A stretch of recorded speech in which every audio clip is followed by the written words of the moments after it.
back at WNST, Towson, Baltimore, and Baltimore Positive. We are positively into our final segment of the Maryland Crab Cake Tour. This is my favorite segment because this is the part where I eat the crab cake.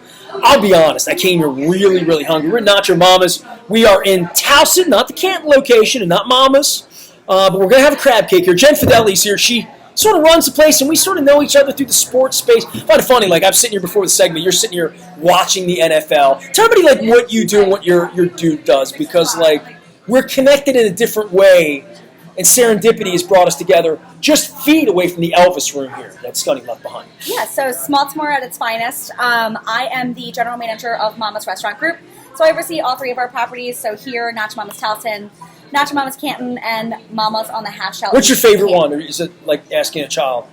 Depends which one's running smoothly this week. Yeah, half shell holds a special place in my heart. I have a lot of sentimental memories. And is that your first place you went to? Yeah.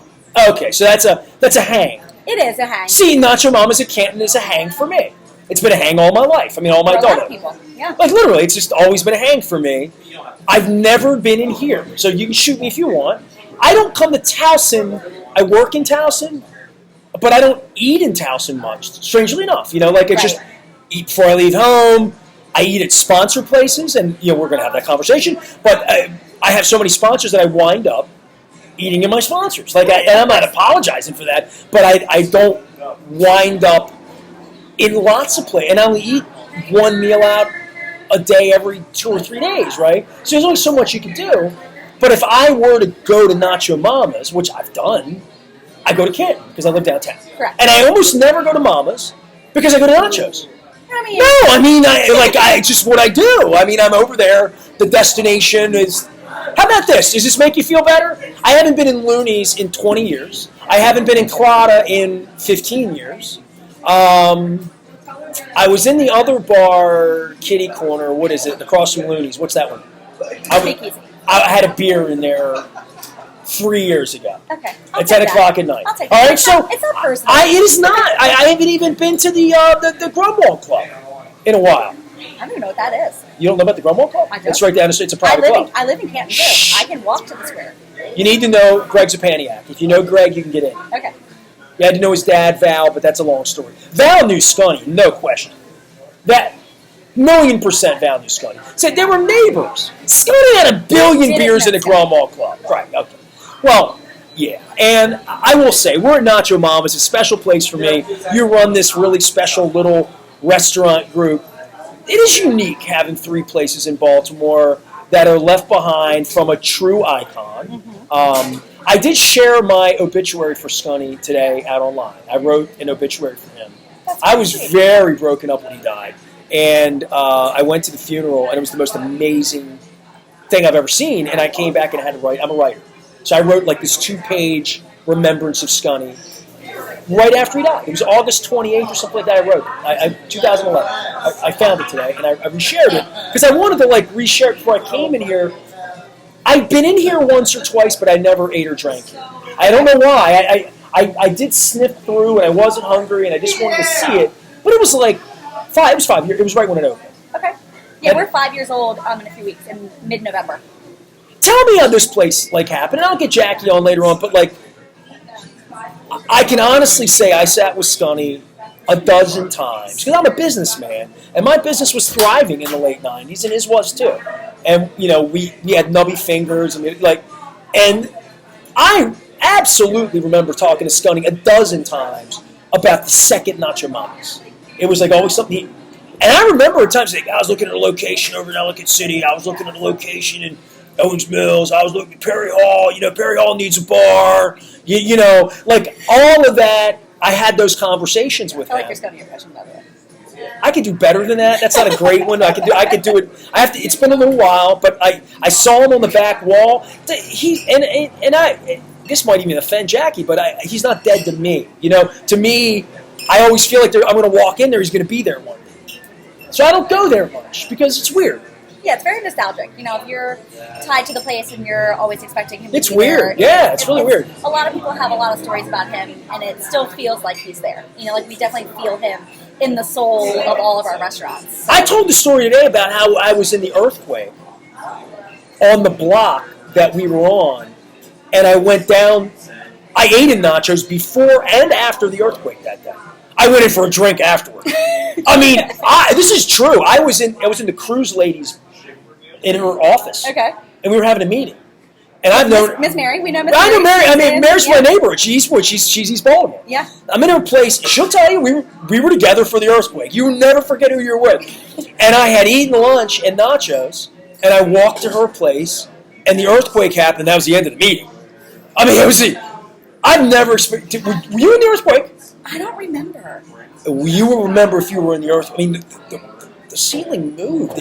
It felt like for 15 seconds, you were under a subway in New York. Everything shook like sideways, and the roof was shaking. Wow. And you heard this sound that was one of the worst sounds, and it was the awnings, the little awning and the cruise ladies, the little old 1960s awnings, Tin Man awnings. And I heard it rattle, like that teeth, like chalkboard, kind of awful. Yeah. It was a grinding metal on metal that was just yeah. And then that happened, and then the whole place shook, and I knew it was an earthquake. Oh, wow. I'd never been in an earthquake, but I get out. Let's get out. And we ran out the door. Movies, you're like, let me get in the Get out. And we got out, and I was on the street, and there was a girl walking down the street on her cell phone just crying. She was so like we gave her a hug. Wow. Like so shook up. She was really shook up. I'm like, let's get out of nachos. I'll get you a hubcap. We'll fix this. Okay. Hubcap can fix it. Tequila fixes it. Because we were literally on the block. So, so I've been in there, I guess in modern, recent times, but I always order the same thing. So the crab cake, right? Like, you guys, like everybody else, are paying too much for crab cake, right? I mean, this was all part of having a restaurant during the pandemic, is that food costs have changed, things have changed, labor's changed. Everything's changed in this industry the last 18 months. It has. I mean, I've been in this industry for about 22 years now, and I've never seen anything like it. I mean, it's crazy, and it's everything that we could have never prepared for, and we're all still navigating. You couldn't have thought of it. Right. You couldn't have. No. I don't think any of us could have perceived that we're going to wake up one day and the world's going to shut down, and what it would look like 18 months later. Yeah. Lucky we're vaccinated for the smart people. Mm-hmm. But doing this today, I put up that I was coming in with y'all today, and someone went on my Facebook, as is typical, and said, "You're nuts! How can you be in a crowd and inviting people to a crowd?" I'm like, dude, I'm here from 2 to 5 on a Friday doing a Maryland Crab Cake Tour, brought to you by the Maryland Lottery. Let yourself play. I'm playing today. But it's a beautiful open air day. I don't want to. I'm not fearful, but my mask is right here. Right. I'm vaccinated. We're sitting next to each other. Yeah. But we're also like, I'm not. I haven't touched you, and I probably won't. I won't shake your hand. I promise you that. I might give you an elbow bump, but my mask is always here, and I thought it was an important message to say to him. Look, dude. I mean, I'm safe. We're practicing safely, and that's really an important part of my message for people, as well as getting vaccinated. But I went through the Midwest this week. I think I told you this. I got in an Uber in Omaha. The guy told me, "You don't need a mask." I'm like, "You do? You don't know where I've been." Right. So I put my mask on, and to me, it's a show of respect to other people. Right. I agree.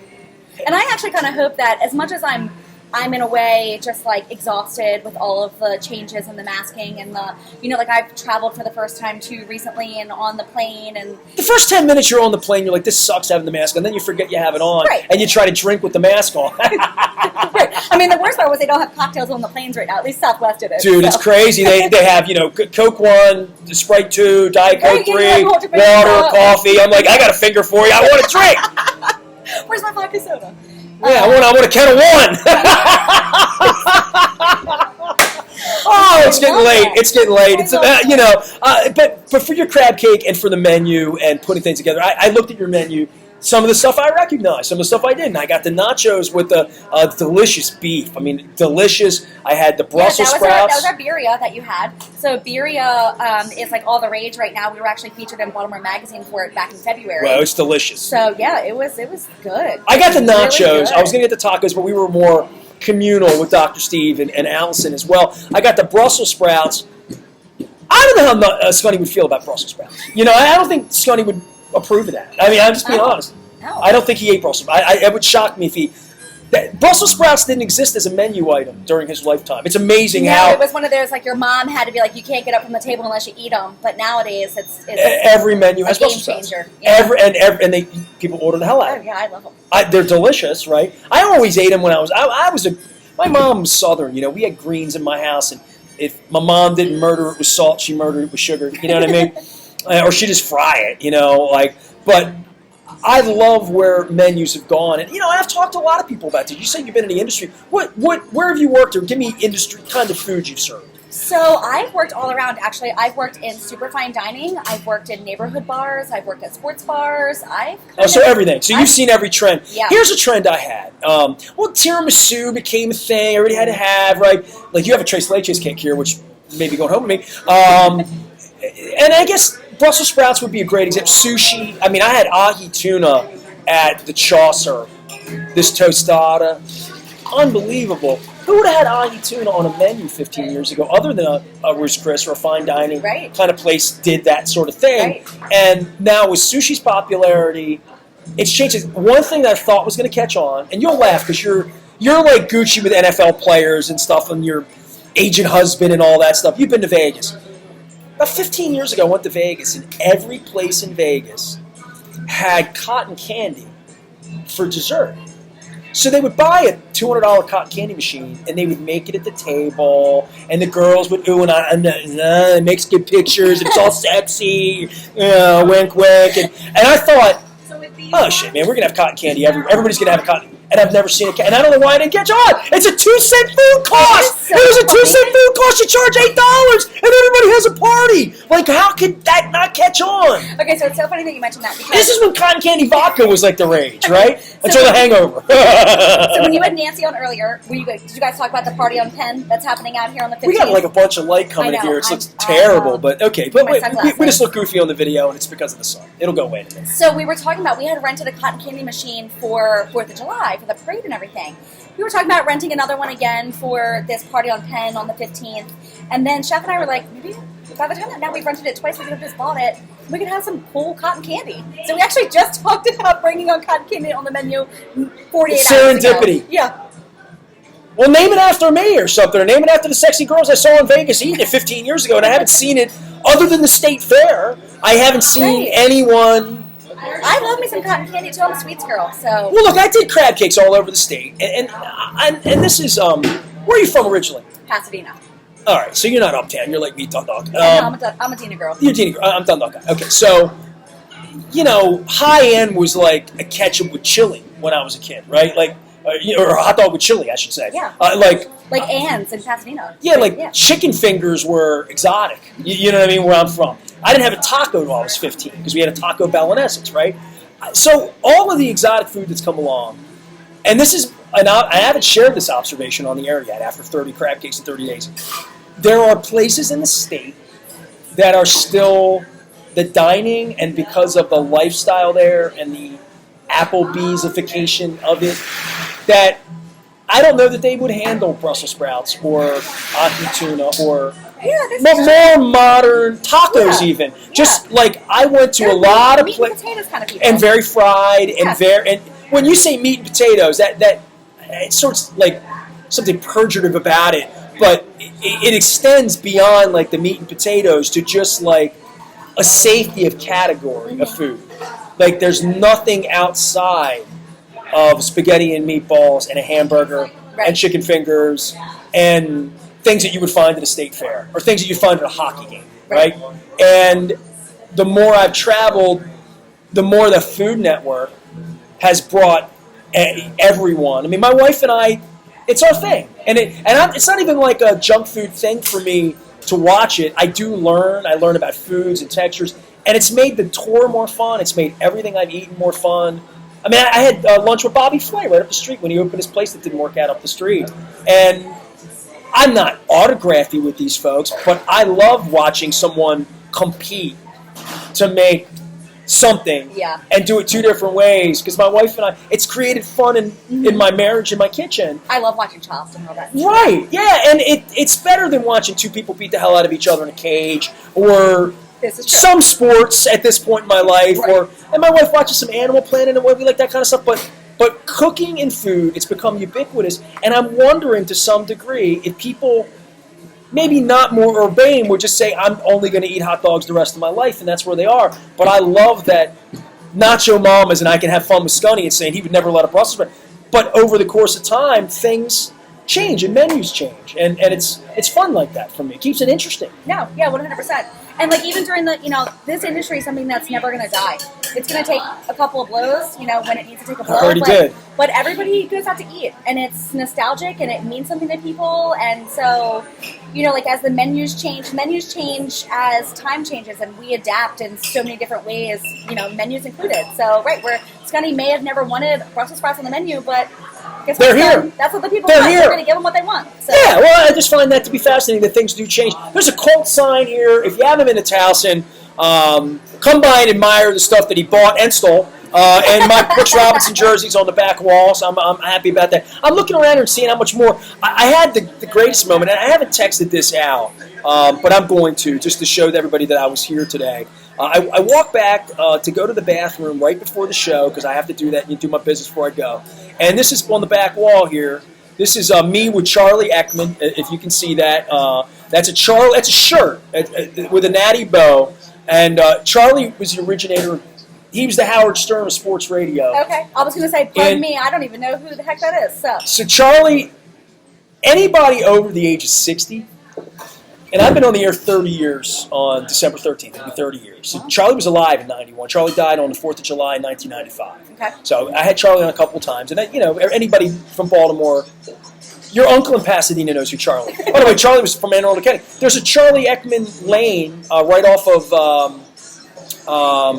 where Michael's 8th Avenue. Okay. Oh, my gosh. 8th Avenue in Baltimore, Washington, 97, right where the light rail stop is. Okay. There's a Charlie Eckman Cromwell-ish area, right? Right across the street. There's a Charlie Eckman drive and a lane at a park. It's a softball diamond. Charlie was an NBA referee.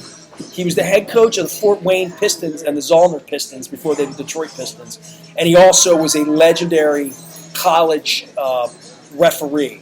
Refereed college basketball. And he was very colorful. And Charlie drank, gambled, every known vice, but everybody loved Charlie. Charlie was a legend in Baltimore. And I'll do my Charlie Eckman impression for you a little later on. I'll do it. No, I'll do it. And it's Pasadena. Well, it's Pasadena by like West Virginia, because he had like a whole southern tie. Okay. And I do a better Eckman than anybody. But it's got to be the sun's in my eyes, and it'll mess with me. I have to get the cigar in my mouth. And can you get me a drink? 2 more drinks, and I can do it. Because Charlie was never sober. So listen, leader. You called 2 cabs, go sleep on them cherries. You had too much to drink, leader. So I see the Eckman thing right. Like, I peed, I set up, I saw my stolen Brooks Robinson jersey on the wall, and there's Eckman looking at me. Hey, leader, don't do one for Scunny out there in the front. So Eckman, I see Eckman as like the thing before I turn the microphone on. That's really badass for me. So I'm happy I'm here today. Where's my crab cake, for crying out loud? All right, well, tell me about the crab cake and recipe and crab pricing and all that, because this has been, the crab pricing alone, for somebody who's been in the industry 20 years, nobody's ever seen $60 crab. Oh, no. Crab pound. No. It's been crazy.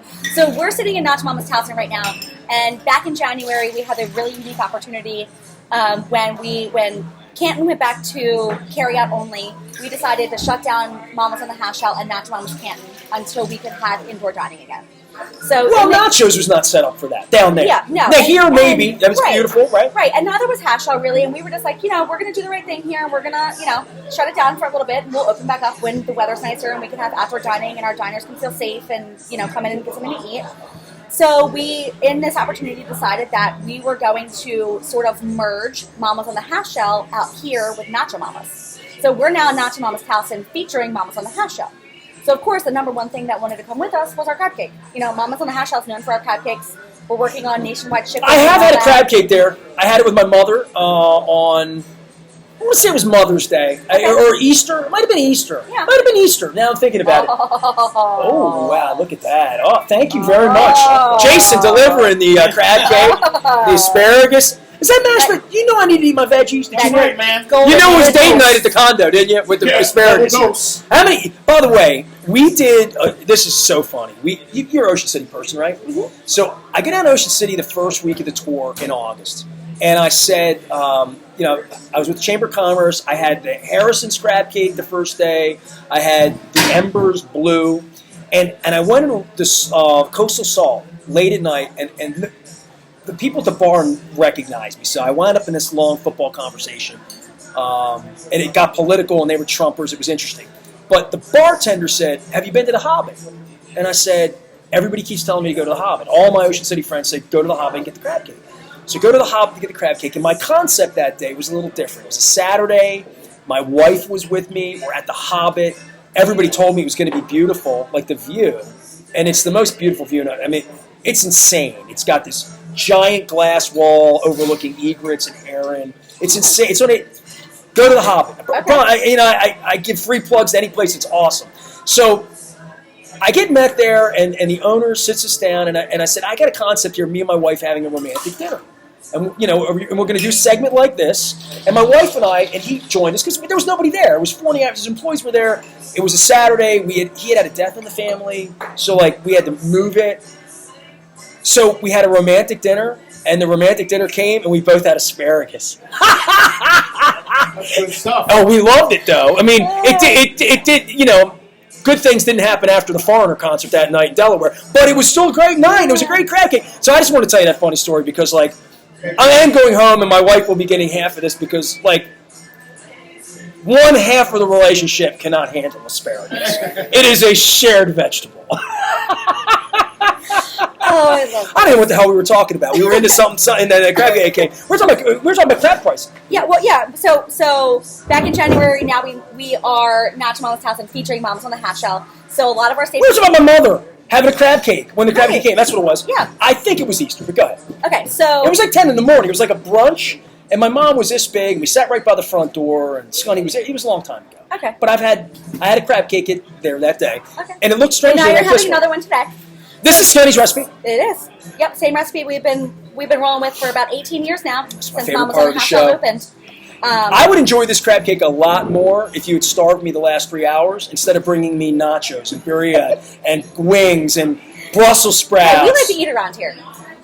I had a margarita, we were too. saying, Chef's sitting behind me over here, and he's always like, "Hey, Jen, are you hungry?" You'll be hungry at 10 All right. o'clock. And I'm like, "Oh, I can eat. I never say no. I'm going after it. All right. Go for it." So this is our crab cake. It is colossal lump mix. We don't use a ton of filler. It is super fresh. Tons and tons of crab meat going on in there. It's a recipe that we're very, very proud of. I want to hold this up one more time. I hate that the sun's in your eyes. I mean, it's terrible what we've done here. You're not even. The picture's not going to look good. You look all washy. Get your head into the shade so we can take a nice picture together. Oh, there. See? We go. And now my head's in the shade. That's all right. It's fine. We're Nacho Mamas. It's the Maryland Crab Cake Tour presented by the Maryland Lottery. We're in Towson, although you can go down to Canton now. You go to Mama's. You can go to the Canton location. That's my infamous location. So this is the first crab cake I've had at a Nacho Mamas in this location. Tell me about the rest of the menu and other stuff that you guys have going on here. Because I looked through. My wife said, bring me a quesadilla home because she always loved the quesadillas in Canton. So that was her thing. Yeah, absolutely. Our quesadillas are definitely a huge hit. My favorite's the jambalaya one with all the shrimp and sausage and beans and rice and all that in there. You have a jambalaya quesadilla? Oh yeah. I saw the jambalaya in the bottom of the menu, like the dinner thing. We also stuff it into a quesadilla. Because I almost ordered the jambalaya. Oh, it's legit. You got to try it. I was so in the mood for gumbo. Somebody got me going back in Fat Tuesday. Somebody got me going. I was like, man, I'm in the mood for gumbo, and I went on a gumbo rampage. I went to Mother's. I gave Dave a real hard time about it, too. Because he had the... I don't even know where it serves gumbo. Mother's serves gumbo. Okay. There's a great place. I'm going to forget the name of the damn place. It's a woman's name. It's next to Woodrow's. It's right across the street from the Mount Washington Tavern. Don't make me Google it. It's got a southern name. It's been there forever. It's been there forever. Jackie and I It's been there forever. Hold on. I'm going to Mount Washington Tavern. Hold on. Mount Washington, Maryland. Hold on. I'm going to find it. I'm going to find it. I know where it is. I'm going to come up with it for you. I promise you I'll get it because I'm good like that. Where's the Mount Washington Tavern? Hold on. In relation to all this. Kelly Avenue. There it is. All right. Hold on. Ethel's Creole Kitchen. They're free chat. Really good gumbo. What What else? I had something else from there. It was really good. Was it the biscuits? Something like it was a bread item. No, it might have been cornbread. It was cornbread. It was cornbread. It was a cornbread. It was a cornbread. That's what it was. So, and Woodrow's has fantastic brisket. If you've never been there, it's fantastic. So I'm foodie, man. I'm foodie. Yeah. So let me get to this crab cake here. I like to eat. I have no doubt to the legitimacy of this. Now, this is broiled, correct? Correct. I've had this thing the last month, and I really want to give kudos to Jason the chef for this thing. I've had, I think I'm on 51 crab cakes now since August 1st. I want to say 48 or 49 of them have come with tartar sauce. Oh, no, we do our Chipotle cocktail. Okay, tartar sauce to me is for fish sticks. And this goes back to the Eastern Shore, Southern Maryland, Western Maryland. And again, I'm not picking on uncultured or cultured. I'm from Dundalk, she's from Pasadena, okay? And we're sitting in Towson with a guy from Canton, okay? So I would just say that I was blown away that anybody would bring me $60 a pound crab meat and bring me tartar sauce next to it. I tried every one of them because I was on a tour. I had one good tartar sauce, maybe two, but one that I could recommend. And it was at a place where the crab cakes were a little cheaper, a little more like my mom did them. Fried, not jumbo lump, old school hockey puck, delicious. I grew up poor, eating Claude special. Salty, you know, cracker, period. Mustard. Totally. Yeah. Girl, you're from Medina. That confirms it. That confirms it. So I grew up with that. It's a place called Smith's Pub in Eastport, Annapolis. Is that right? I think that's right. Davis's. Davis's Pub. Okay. Excuse me. Beautiful tartar. It was the only place I liked it. I said this is the Anthony Bourdain Kitchen Confidential. Everyone throws a tartar sauce out. No one eats it. It's awful. It's terrible. It's terrible on the Eastern Shore, the Western Shore. And I'm convinced that everyone that serves it, it comes back in a little plastic container, it just gets thrown away by the server. Yeah. And nobody has the guts to tell the general manager, like, they don't eat this ish. It's awful, and we're serving a legitimate crab cake here. So the fact that you didn't bring me tartar, you already get 2 points for that. On personal preference, I'm not a big tartar sauce fan ever. I prefer cocktail. I prefer cocktail. But I don't need judge. it. I don't need it. it. If you want tartar, that's on you. You can put tartar. Ketchup on your steak, fine. Do it. Be a clown. But this is a Chipotle. Yeah, so it's a little bit spicier of a cocktail sauce. Ooh, it's got a nice little kick to it. Smells a little bit, and I know you're familiar with this because your old man runs combines. The St. Elmo's. St. Elmo's Steakhouse. See, I knew our old man runs football players. Yeah, they have apparently like a legendary shrimp cocktail and the cocktail sauce. I've never been. I don't tag along to the combine. That's definitely not a work trip I want to go on. But you don't have the liver for it? No, yeah. You need a liver for that one. I've heard. Yes, I've heard. It's true. I hear the stories when he gets back. Especially if you're with Bobby DePaul. If you're with Bobby DePaul, you really need extra liver. And I'm only cheap shotting him because he's on 105.7. And if you see him, let him know. I'm not inviting him to the Hobbit anymore in Ocean City. Phooey on you, DePaul. And I'm not drinking with you anymore in Indianapolis either. Get your own drinks. Yeah, but apparently St. Elmo's, like, they're Chad will love that, by the way. So, yeah, tell Chad. I'll love that when I get home. So, yeah, apparently St. Elmo's, like, their cocktail sauce is... See, this is heavy Old Bay. Yeah. This is a heavier Old Bay than... a little oomph to it. I would almost say... I would say this is the spiciest crab cake I've ever had. Okay. This is almost... Did you try it with the cocktail first bite or no? No, I haven't touched the cocktail. Well, I touched the cocktail just to... No, I'm talking about the cake itself. Okay. The cake itself I wasn't seeing it has a heavier volume of Chesapeake-based seasoning in it. And I don't know if you're J.O. or Old Bay, so I don't want to... Yeah, we're Old Bay. Fair enough. Either way, it's all good. J.O.'s local, so that's all good. And so is Old Bay, but in the same way. This is an Old Bay forward crab cake. It's the first really Old Bay forward crab cake I've had. Okay. Just to be honest with you, it's great. It's East Baltimore. It's exactly what I thought it would be. Yeah, big old lump. You know what? This tastes more like eating crabs. Yeah. Yeah. Like, this is more like, I feel like I'm going to have it on my fingers. Like, literally, it's really good. Really, really different. I'm a guy who's eaten 50 crab cakes in 30 days. This is a different kind of crab cake. I like it. It's literally very, very unique. Yeah, especially right now with the pricing and everything like that. Like, I like the fact that sun went away too, so I could show you. Yeah, this is like a serious cake here. It's beautiful. Lumps on lumps right there. I love that. Well, thank you very, very much for hosting this with us. I'm going to sit here and continue to enjoy my crab cake and my asparagus. I'm not going to stare at it. I'm going to eat it. He'll smell funny later, but I'm not going to talk about that because it's the weekend. The Maryland Crab Cake Tour will be at Coco's next week with another delicious crab cake. The mayor has, well, since he was a city council president, he's been on the show, he comes on the show, whatever. I know you could have odds with the mayor, with all the plastic bags. I'm going to talk to him about all this stuff. Okay. He has been chasing me to come on the show. Okay. And I'm going to point that out in the beginning when I put the tough questions in front of him. And I'll be candid, I was going to run for mayor. I've told everybody that. And the reason I didn't run is because he ran. And I couldn't beat him. And I believe in him enough to vote for him. I voted for him the second time, not the first time. But I had every candidate on the show. We brought all of them to State Fair, all of them to Faithley's. We had every candidate on the show several times, in some cases, Mary Miller and T.J. Smith, and went through it. That's how Baltimore Positive was born. So when I say I'm having the mayor on, I know people that own city businesses. I own a city home I can't sell right. So do I. The reason I'm doing this, and Brandon knows this, and Brandon loves the city, and we disagree in a lot of different things. I'm sure we will. It is about bringing people together, and it is about accountability. So I would say to him, the minute I met him, so I'm in Faithley's, you'll appreciate this, and it says a little bit about Brandon and who he is. We're sitting there, Brandon's not rocking his fro yet because he was about to run, and we were one of the first things he did, and we're sitting in Lexington Market at Faithley's, and he told me how he had to transfer his bus every single day of his life, the time he was a little boy, at Lexington Market, to transfer buses to go to school every day. Wow. It's a different life, right? Yeah. So, we try to get into the mind of people where they are and what their experience in life is. But Brandon sits in there and says, I like the Faithley's crab cake, but I'm a Coco's man. And I'm like, don't say that in the middle of my spine. And that sort of begat the whole crab cake tour of let's make this, edit this out? make it magnanimous and have crab cakes everywhere. And, it's a real tribute to my friends at Faithley's and Costas, who are my original sponsors in all of this, that we've been going around having crab cakes. And it comes back to, is this like the Faithley's crab cake? Is this like the, And I think we all compare and contrast crab cakes. There's no other crab cake I've ever had like this, other than at home if you love Old Bay. Right. This tastes like eating crabs to me.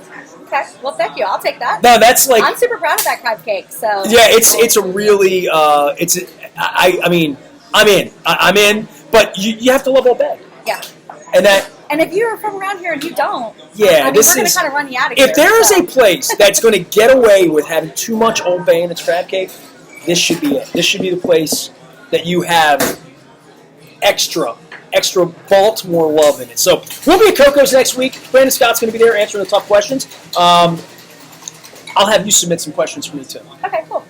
I'm going to open it up for everybody, but Brandon's been chasing me. I saw him at the BMW. He's like, when are we doing this crab cake? And I'm like, look, we got to get Coco's open. Coco's was closed. Oh, wow. I didn't Closed. I had seen online where because even in House Shell for a couple of weeks, we had to take crab cakes off the menu because of the availability and the pricing and all that. No, I'm talking about after curbside, and she closed. She couldn't function as a carryout. Okay. Yeah, we had to do that.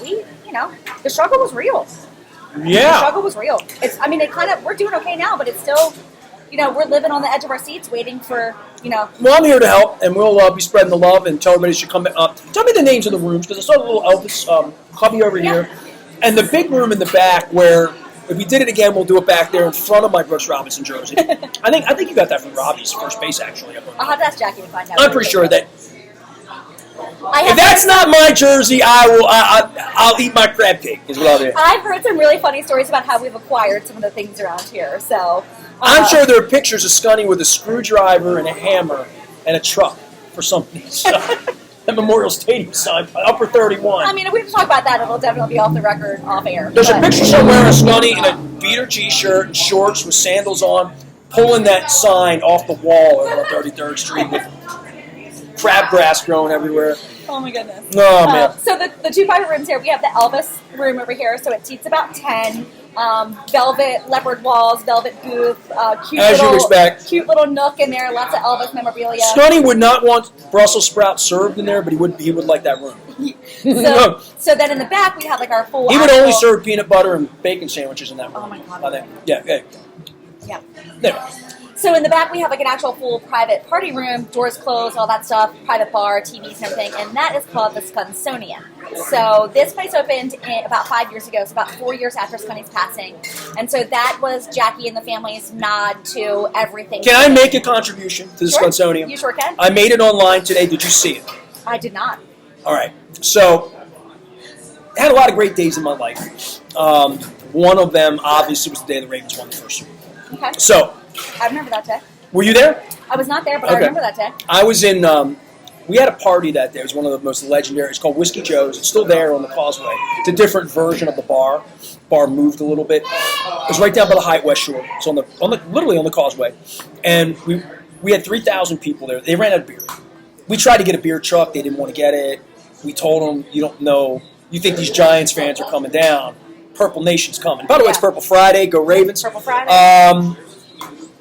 And this party was like a beacon. It was the only party then that Baltimore had, and we had a giant screen TV on outside in Tampa. If you didn't have a ticket, tickets were $3,000 that day. Ask Collins; he'll tell you a lot of people couldn't get in, so they wound up at this party.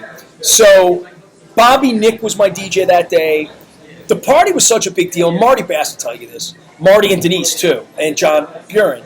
WJZ threw their party at my party because they didn't have a party. Okay. So they're like, can we broadcast from your party? And I'm like, sure. So I get to my party. Bobby Nick's on stage, half naked with girls doing stuff. Stacy Keebler's on stage showing her legs, you know. Oh, she's a Baltimore girl. Wearing Get Nasty shirts. This is my girl. Yeah, so Scunny shows up in the Elvis costume, the purple Elvis costume.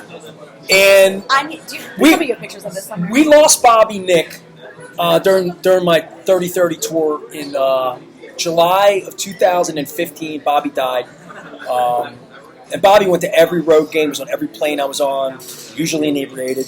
I love Bobby. Bobby said Section 513, but Bobby took pictures of everything before we had these things, right? Okay. So Bobby gave me his whole reel of Whiskey Joe pictures, which are the best Whiskey Joe pictures I have. I was too busy that day to be taking pictures. Yeah. Only pictures I have of that day are pictures other people have given me. Okay. Like literally, I wasn't stop, take a selfie. It Right, wasn't that era. Right. Exactly. And I was running a party, and we had things happening, right? Yeah. I mean, that was even before like digital cameras. It was Super Bowl Sunday, February. It was January 28, 2001.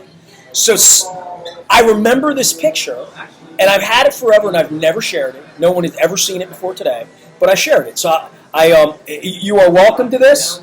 It is a Scunny special. My goodness. Bobby Nick took that picture. That is Scunny, and I shared it. Everybody can see it, and that's Scunny posing with kids as Elvis. And so you guys can blow that up, print that up, and make sure that makes the back wall. Oh, it's definitely because that should be on the back wall. Definitely making the back wall. Oh yeah. All right, there you go. So you give me a crab cake, I give you a Scunny picture. Okay, cool. We even? We'll take it. All right, and we stayed social distance out there. If you're paying attention, Dave Flax. Thank you. Appreciate you. Absolutely. Appreciate the Maryland Lottery for sponsoring our Maryland Crab Cake Tour. Appreciate Jason, who stayed off camera but was on camera and was wearing a Lamar Jackson jersey, which was good because we're going to need that kind of help this weekend, as we always will. Mashed potatoes, asparagus, crab cake for the road. I had a delicious margarita. Steve Elliott came by from LA Chiropractic Life. My friend Nancy Hafford from the Towson. Who's better than Nancy? I love Nancy. Nobody. She brought a dog, too. Her dog was skeptical with me, but that's okay. The dog took to me after a little while. Nancy does a great job out here. We're very fortunate to have her in our pocket. Known Nancy a long time, man. What a great lady. And like I said, the first time I saw her a year and a half ago, she was so ashen with all the peril that was going on. It was great to see her looking great. Feeding on the street, doing all that stuff. Towson Town Festival's happening again next year, too. So get on back to Towson, get on back to Nacho Mama's in Canton. If you missed it when it was closed or Mama's on the half shell, come down and support our friends in the McCusker family, as well as Jen Fideli, general manager here at the Nacho Mama's group. I am Nestor. Appreciate everybody tuning in. We'll get back to football conversation, and more crab cakes ahead. The Maryland Crab Cake Tour presented by the Maryland Lottery and our friends at Wise Markets. Another wise conversation. I am Nestor. We are WNST, broadcasting from the Homestead. Hampstead, like they say down in Pasadena. If I could channel an Eckman, you're listening to WNST Towson Balmer, the station with balls.